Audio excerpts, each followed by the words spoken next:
Are you up to check out the top 17 sexiest female Sith characters from Star Wars? Do you want to fanboy for a little bit and enjoy some guilt-free fan service? Then boy, this is the vid for you.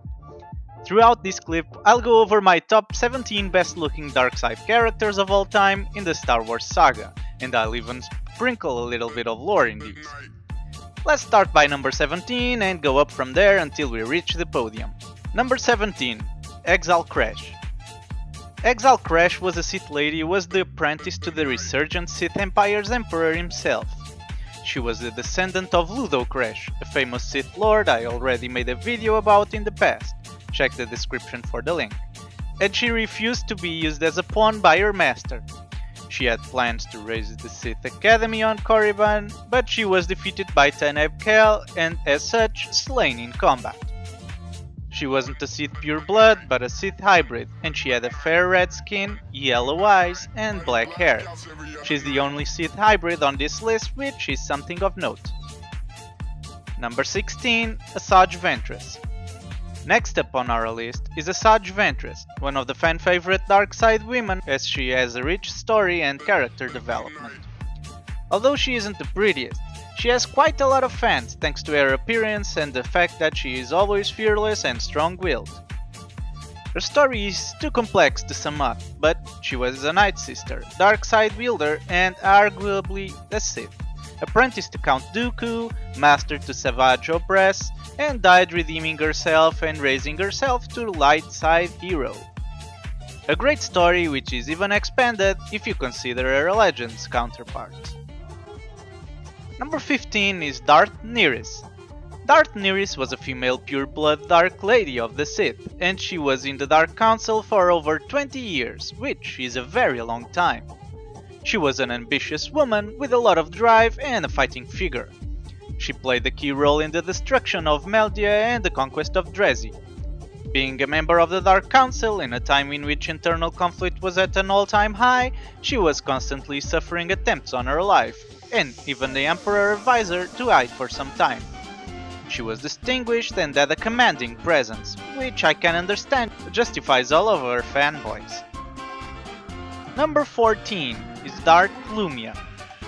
Lumia may have scored higher in her prime, but she suffered a lot of accidents throughout her life, which would render her less human and more machine as time went by.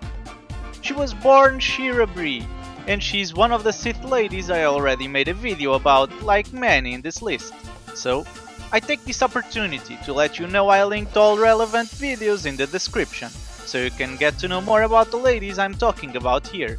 So, if you're wondering about their stories, you should definitely check their standalone video.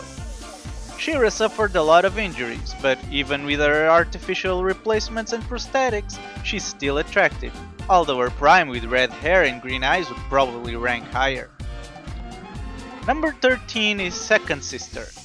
Just to be clear, I'm talking about Trilla Suduri here, apprentice to Darth Vader. She was a human who served in the Inquisitorius and was trained in the Jedi arts in order to hunt them down. She was intelligent, many considering her to be a genius thanks to her downright brilliance, as she predicted the moves the Jedi would make with a high degree of reliability.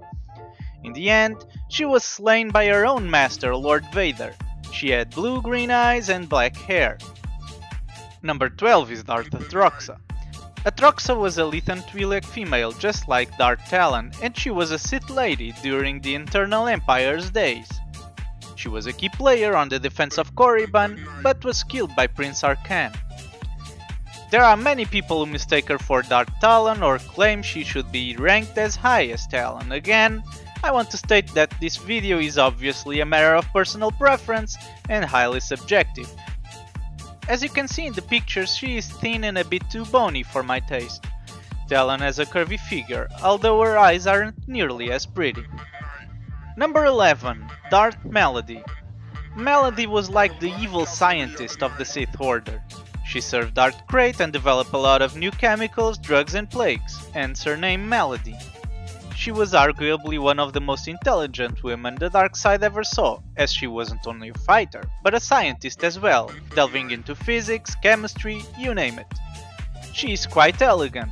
She carries herself in a unique way and is different than most dark side women, as she has a lot of personality and uniqueness. She was a Devonian with yellow eyes, red skin and black hair. Number 10. Sarai. Sarai was still a Sith apprentice, and she was the daughter of Darth Warlock III, expected to carry on with his name. She was a Shagrian with blue skin, yellow eyes, and she may also be very cute, as I typically am not a fan of Shagrians that much, although I make a couple of exceptions. She was a strong telekinetic and served under Krayt, Warlock and Neil. Even after her father was slain by Krayt, she continued to serve him, and her name stands for truth, so she was one of the most loyal Sith agents. Number 9. Darth Cognus. Before becoming a Sith, Cognus was simply known as the Huntress. However, she soon became a Sith apprentice and watched as Darth Zannah and Darth Bane battled to death to see who would rule over her and assume the mantle of Dark Lord of the Sith. Darth Zannah won, and as such, Cognus decided to honor the promise she made and apprentice under her. Cognus eventually had an apprentice who was Darth Millennial. She was an Iktochi female with red skin and yellow eyes. Number 8. Darth Lacris. Darth Lacris was a female human Sith who served the Sith Empire. She was Darth Marr's apprentice and governor of Balmorra after she took care of her predecessor's execution. Her main job on Balmorra was making sure a local rebellion was quashed. She had very light pale skin and orange eyes, showing minor traces of dark side corruption but retaining her youthful beauty. Her face paint was also pretty cool and would complement her expressions and personality nicely. Number 7. Darth Zash. I can understand if you're surprised with this addition, because Darth Zash's skin was literally decaying from corruption and decomposition from extreme aging. However, I'm considering what we see of Zash, not a real appearance underneath the Force illusion. You see, Zash studied the power some consider to be unnatural, and as such paid a heavy price, decaying and aging ultra fast. However, she was always surrounded by an illusion which would make her look perfect to anyone else, and that's what I'm considering here, so chill. Number 6. Visage Marr. By the photos you can already see Visage Marr was a Miraluka. Chances are you already know Visage from one of the KOTOR masterpieces, but if you don't, then know that she was an apprentice to Darth Neiris, the Lord of Hunger. Visage Marr was incredibly beautiful and elegant to boot. On the other hand, she was quite sensible and would probably never become a Sith if her circumstances were different. She came from the planet Nihilus Force Drained, being the only Miraluka to survive. Number 5. Tahiri Veila. Tahiri Veila is a Sith not many know about. She was the apprentice of the Arcadus, who wasn't a Sith for that long, so it's easy to see why many failed to know Veila existed.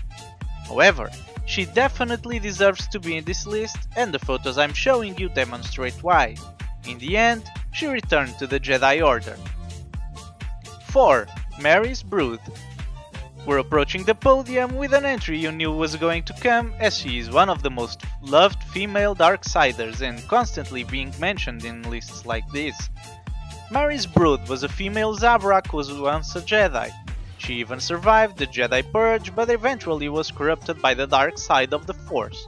Vader's apprentice Starkiller defeated her and spared her life. She fled and went into hiding. And now, let's get to the podium, and I'm sure you already suspect who is there by exclusion. Number 3. Vestara Kai. Dark eyes, light skin and light hair, she was a human who became a Tyro in her Sith tribe. She eventually became apprenticed to Sith Lady Olaris Rhea and was part of a task force sent to kill Grandmaster Luke Skywalker. The Sith task force was defeated by the Skywalkers and she was the only survivor. She also had some undercover missions and operated under the alias Savara Rain. When things got too hot, she disappeared along with a Mandalorian woman who was convinced to join her. Number 2. Darth Zannah. A fan favorite and legendary apprentice to Darth Bane, the founder of the Rule of Two and the first Sith in the line of Palpatine, Vader and all the Sith we love, She eventually betrayed her master but kept his ideals close to heart, continuing to operate as a Banite Sith. She was followed by Darth Cognus after she slew her master, and has a really good story that goes back to the time she was a child. With fair skin, light blonde hair and blue eyes which evolved to yellow as the dark side corruption spread, she is to many the most beautiful Sith Lady to have ever existed. Number 1. Darth Talon. Of course I have to put fanservice Sith number 1 on the top spot of the podium. The proof she is deserving of this title is the sheer amount of cosplay, fanfiction stories, digital art, traditional art, fan films and more she inspired through her looks and roguish personality alone. I can understand the minority of people who just rage at this choice, but I had to go with what the community en masse points out to be the obvious choice. So, to wrap this long video up, I hope you were able to simp a bit and that you liked the opportunity to drool over some of our favorite Star Wars characters. I'm sure the authors knew damn well what they were starting when they were writing, illustrating and giving birth to these artful characters, so I'm sure they don't mind.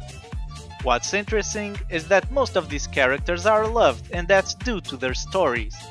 They experienced a lot of character development for the most part, and even women love them, which proves you don't have to force women into prominent roles in fiction if you develop a good storyline.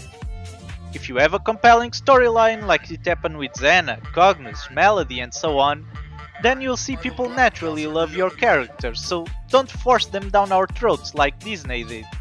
I hope you liked the video, don't forget to subscribe, give me a thumbs up and comment down below as I answer all of the comments I get. I'll see you on the next video and may the force be with you.